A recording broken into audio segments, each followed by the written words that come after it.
Victor Wembanyama seems like the next class act. We haven't seen this kind of hype since Zion Williamson. I'm rooting for him to be a star, but you need to pump the brakes hard before chasing after his cards. Let's data dive.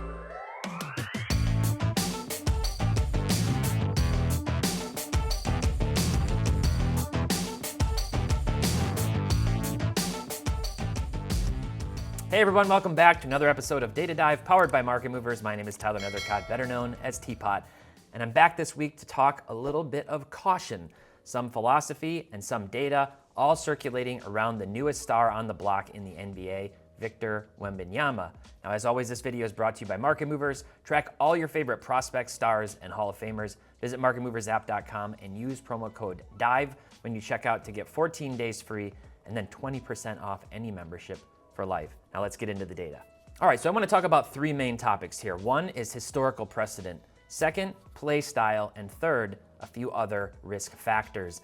First off, historical precedent. Now, where have we seen this before? All this hype around Wemby, a big upcoming star, #1 draft pick. Zion Williamson, ring a bell? Even LaMelo Ball, Cade Cunningham. Let's jump over and take a look at some of their charts and see how they did over time with their cards from their rookie season and when those cards debuted up until now. And we look at this here, we've got Zion Williamson. This is his Prism Silver going all the way back to 2020, his raw version as well as his PSA 10. And you can see pretty similar story, followed this trajectory over time.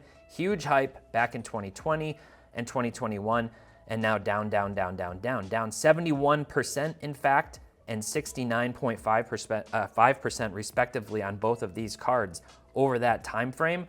Not the best value proposition when it comes to prospecting and looking to hold these cards long term. Worth noting, there was a bit of a run up early on Zion cards, but as we'll see on the next chart, that's not always the case. For example, here's LaMelo Ball. Here's his raw version as well as his PSA 10. Maybe a little bit of a bump early for those first to market PSA 10s, and then massively down since then. We know we've seen injuries from both of these guys, from Zion as well as LaMelo.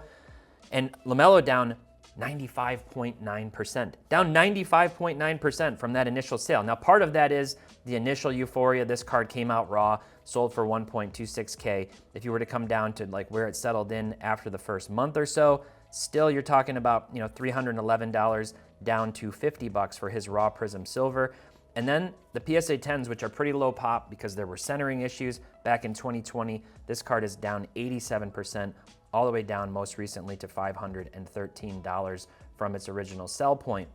And then let's shift over. Another guy here, Cade Cunningham, also injury problem. There's kind of been an unfortunate trend of that with some of these highly touted draft picks, down 83% on his Prism Silver raw and down 62.8%.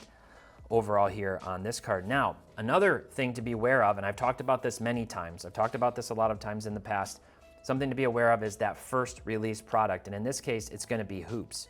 So I'm looking at the SCI release calendar here. If you're not aware, that is over on our website, sportscardinvestor.com. Go up in the main menu bar and look for the release calendar, and you can see that hoops, at least right now, is slated to come out November 8th for basketball. This product always has a lot of hype because it's like the first time that the NBA players are in their professional uniforms. Certainly Wemby will be a part of that product and people are going to be going after his cards. So if we look at the two cards here that come to mind, we've got Zion Williamson's PSA 10 Hoops base card as well as LaMelo Ball.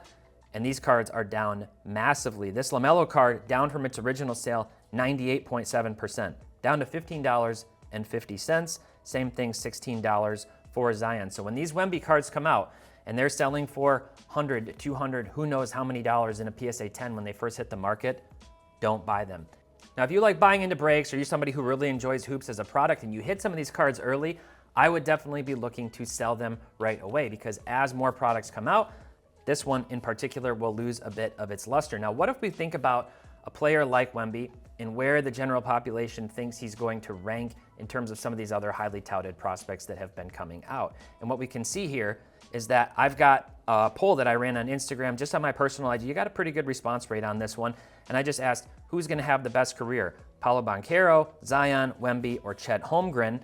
52% of respondents said Banchero, 13% Zion, 31% Wemby, just 3% Chet. That's really interesting because Chet was injured from what I've seen from him when he plays, and it hasn't been obviously in the regular season. He looks pretty good to me. I haven't had a chance to see Wemby play as much, but Chet does look pretty good, but people are still much higher on Banchero long-term and what he could do. Now, I also ran another poll. This was Chet Holmgren is the next who? Greg Oden, Bargnani, Porzingis, or the next big superstar? Most people thought that Chet Holmgren would fit right into that Kristaps Porzingis range. I think he has the potential to be better than Porzingis, who's had a lot of injury problems. But what if we were to run this for Wemby? I think some of these comparisons, might still stack up. I probably wouldn't say, does he compare to Bargnani? But you got to think about the big picture and where this guy's going to land long term.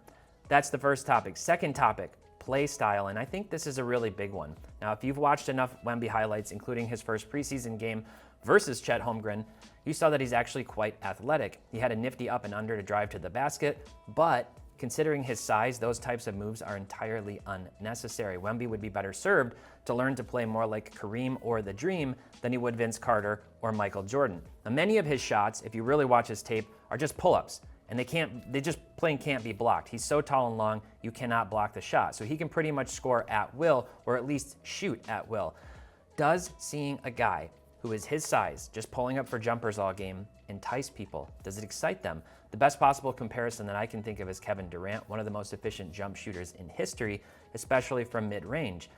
Can Wemby develop that kind of shooting efficiency? I will say he was not good from the three-point line when he was playing in France. He shot just 28% from deep. Now Durant, when he was at the height of his popularity, it was because he was winning. But when he's not winning, people don't necessarily look at Durant and say, this is can't miss TV. I want to go watch him score 32 while his team loses. It's not really that exciting compared to if you're watching like Anthony Edwards, Steph Curry, or even Zion Williamson when he's healthy. So I am concerned personally with how Wemby's play style translates to the fans enjoying watching him play.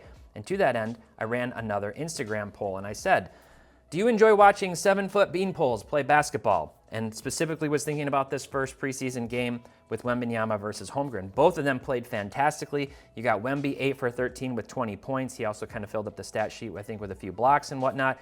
And Holmgren's likewise 21 points, 7 for 10, 2 for 2 from 3, 5 for 7 from the free throw line. So I was asking, this is not disrespect to these players. I'm rooting for them. I like, having many stars in the NBA. But it was just a question of, do you like watching these guys over some of the other notable superstars in the NBA? And what you see here is 58% of respondents basically said, no, not really, to be honest, or not at all. I don't like watching this type of a player play. And it's, not hard for me to make a pretty similar logical comparison when it comes to play style, a former #1 draft pick, and a Spurs all-time great, and that is obviously Tim Duncan. Duncan's one of the greatest winners in NBA history. Some people even put him like top 4 all time on their list. And a case I think that could 100% be made for that. He played for the Spurs and people just didn't love his play style, and the Spurs aren't an extremely popular team.